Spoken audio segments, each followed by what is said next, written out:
Welcome back to the channel, riders. We are going to start digging into what we are going to call from now on Project Raging Rhino. That is, of course, our 2009 Yamaha Rhino 700 here. We are doing a full performance build on. Greg's got the parts ordered from this guy. They are on their way, so now I need to get cracking and tear this guy down. Now, once the parts get here, we will go through an entire list of what all we're doing. I'm not going to spoil that quite yet in this video, I don't think. Of course, the way this goes, you guys know I only work on stuff here a couple hours in the evening, so what you're probably going to see in this video actually is going to take place over several nights. So we may end up with the parts before all is said and done, but we'll just have to see how that goes. Anyway, we're going to start off here. I'm going to get the whole hood off. We're going to go ahead and take the whole bed off. I'm probably going to take this roof off just to let more light in. Kind of get the dash panels and stuff all apart. Really not much to show you guys for all that, so we'll probably just cut to a time lapse as we begin. And we will see how far we get.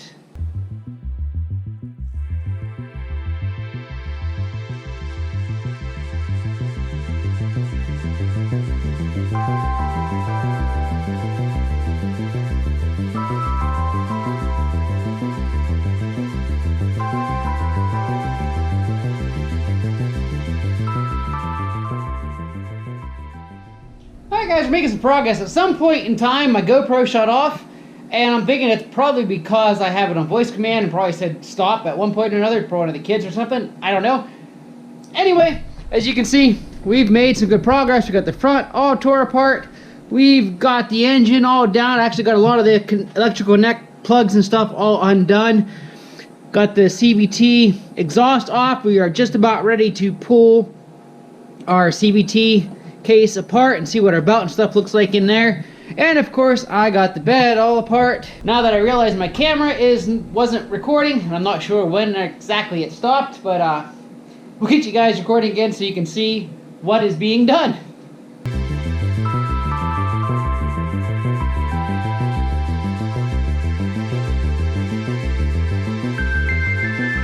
Alright, we are into the CVT. Here she is, guys. And at first glance, she doesn't look too bad. Our belt actually doesn't look too awful bad. But I am seeing quite a few. Let me see if I can find one. Our sheaves are definitely wore. There are a lot of actual gouges in it. Of course, I'm going too fast. I don't know if you can pick that up in the camera. There's a big gouge in there. Our belt don't look too awful bad, but it very well could be wore. Let's go ahead and I'm going to pull the guard off here and check our sheave out. See what the other side looks like, which you guys can't see because it's dark. She's definitely wore. I was expecting that all the more our top speed was to see our a lot worse condition than we were, but it might just be the miles on this guy. And the stock sheaves, of course the weights too. You guys can see here it's pretty, we got quite a bit of dust and grime. A lot of it could be that it's just all gumped up in there too and our weights aren't moving like they should. Or the simple fact we have 8,000 miles, the weights themselves could be flat spotted and not actually rolling like they should. We'll find out once we tear into it here.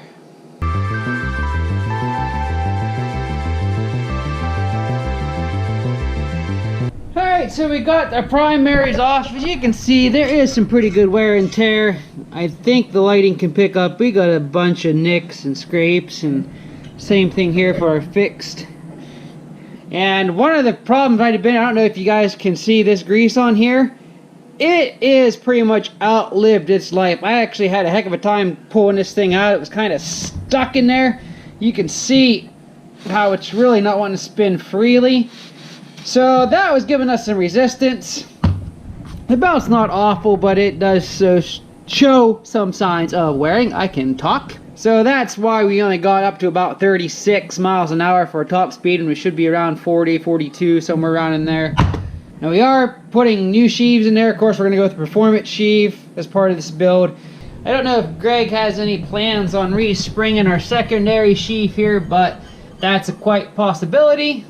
But I'd say the majority of our not getting a very high top speed was due to the collar and the grease just being absolutely shot. So we'll have to clean this guy all up and re-grease it. We will be using our reusing here our dust shield and of course our cam plate on the new sheave. The grease inside there, what I can tell without pulling it apart, does look pretty decent. We'll dig into these. Of course the new sheave's going to come with new weights, so that really doesn't matter. We'll just need to seal our cam plate and our dust cover. But we'll take a look at the weights as we get to that point and actually see what kind of shape they in. If there's any flat spotting after 8,000 miles, I don't know. But anyway, I guess the next step for me is to go ahead and take off our intake box. We'll get our fuel injection system pulled off. There's a couple more wire connectors here on the main wiring harness that run down and under. I need to get unplugged. Drain all the fluids. I've got to drain the fluids, so I have to drain the oil. Probably have to drain the front and rear diffs too. Obviously, we're going to put fresh fluid in there anyway. But in order to pull the motor, I believe we got to take the diffs at least loose enough to slide them a little bit so we can get the front and rear axles out to pull the motor. So I'll have to do that too. Which means we'll probably have to get this guy up on jack stand so we can pull the wheels, pull the axles, which we got to replace one of the back ones anyway. Which one is it? I'm thinking... Oh, I can't remember which one it was. One of these is clicking. If I remember, we'll have to pull that anyway. Well, she was clean till we went for a ride. Now she's dirtier than she ever was. I have to pull the exhaust off. I know I'm kind of rambling. I get that way when I get excited, because we are getting super close to pulling this motor, and I've only been working a couple hours on her, so not too bad so far. Alright, the Rhino is now firmly perched on top of floor jacks. We got the wheels off. So we're ready to, I guess what we're ready to do next is we got to drain the fluid, so we're going to go ahead and drain the oil. Engine oil is erupting onto my hand. We'll drain the front diff. Ah, the front is flowing. And it looks like it's been a while since it's been changed. It's not awful, but it's definitely got some miles on it, that's for sure. We'll drain the rear diff.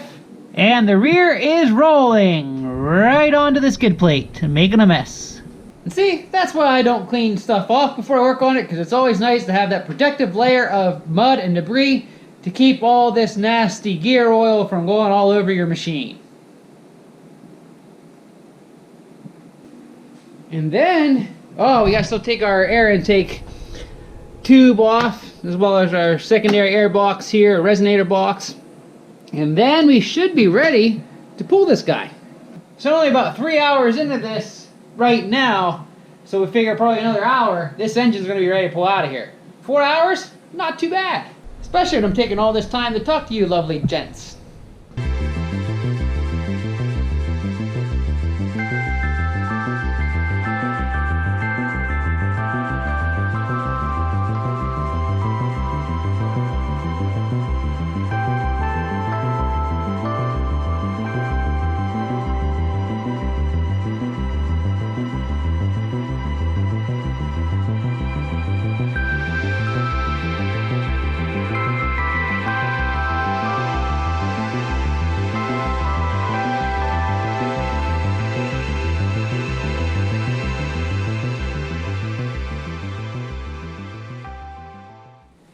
Before we move to the front, I'm going to go ahead and unbolt the rear diff and slide it back enough to disengage the axle from the engine. Should just be 2 bolts here, and I'm thinking we got enough room to slide this back enough to disengage that where we won't have to worry about undoing our brakes and losing all our brake fluid. I'm going to crack these loose here. Hopefully they'll come pretty easy. Not too bad. Oops, I'm spinning. Yeah, a wrench. Crack them loose and then rank them off with the impact.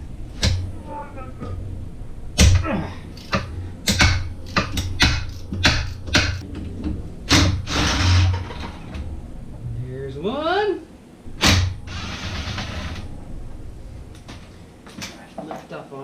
little bit to get that. Yep, she's got all the weight. So let's lift up. At least this stuff isn't as heavy as it would be if you were working on a car or a truck. At least that's one benefit. See if I can do this one-handed without pinching my fingers. Okay, that's going to drop. Now, do we have enough?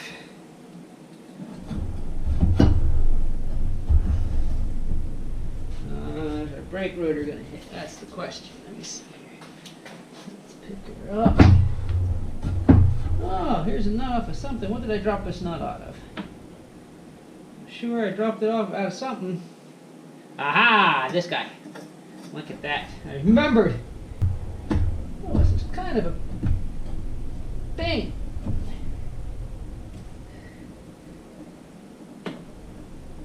There she comes. Just kind of a little boot. Okay. That is free enough that we can get her motor out. She is good and free. She's disengaged from the engine. So now we can pull the engine. One thing we will have to keep in mind, just like 500, there is a spring in here to help keep that tension. So when we eventually pull it, I wonder if I can get that out of there now so I don't lose it. Yeah, I don't think I'm gonna get it out now. But we will have to keep in mind that's in there and not lose track of it when we pull the motor. We got, as you can see, the rest of the intake tube and resonator box off. Everything is good to go here except for our coolant line and our oil cooler lines.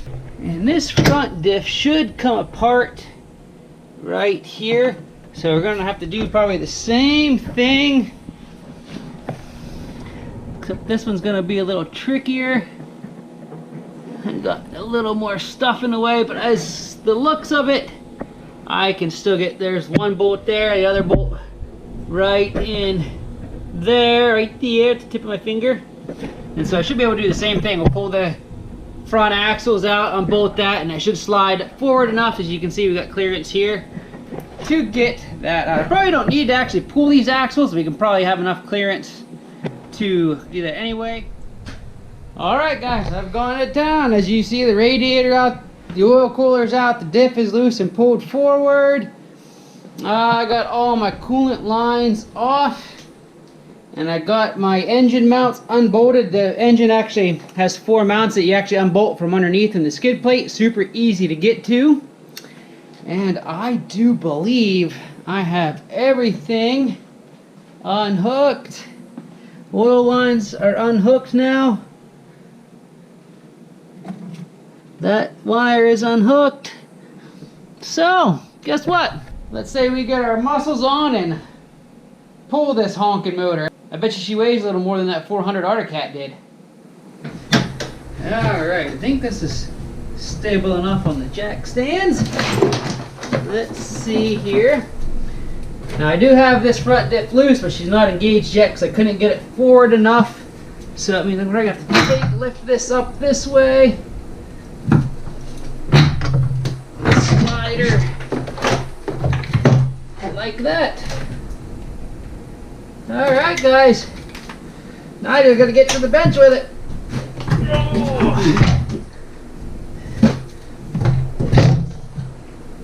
Oh, and she is not a light one either. Here we go. Muscles on.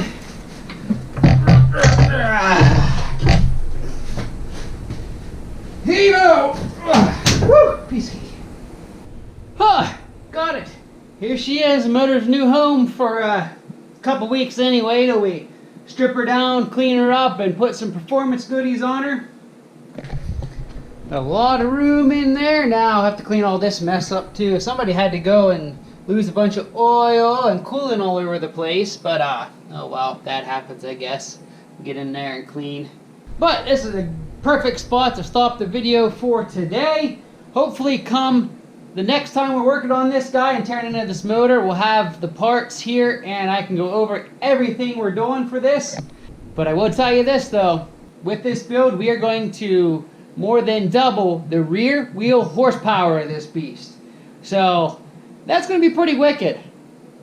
I hope you guys enjoyed the video. I hope you're enjoying and excited for this build. I know I certainly am enjoying working on things like this, and I think this might become a regular thing, hopefully for Appalachian mountain riders. Maybe this will be the kickoff to a new career for me, where I'll be able to do stuff like this full time, make YouTube vids of it, and quit the day job. But you guys can help with your continued support of my channel, whether it's just simply subscribing, watching all my videos clear through to the end, because that makes a difference in YouTube's analytics. Liking them videos also makes a difference, and make sure you click the notification bell so you don't miss when I do upload. A big thank you to everyone that supports me on Patreon, who buys my merchandise from my Teespring store. And everyone else, thank you so much for watching and helping to kick off the build of what we are calling Project Raging Rhino. I think I've said that before, but I'm not sure. But anyway, thanks for watching. Until next time, keep on riding.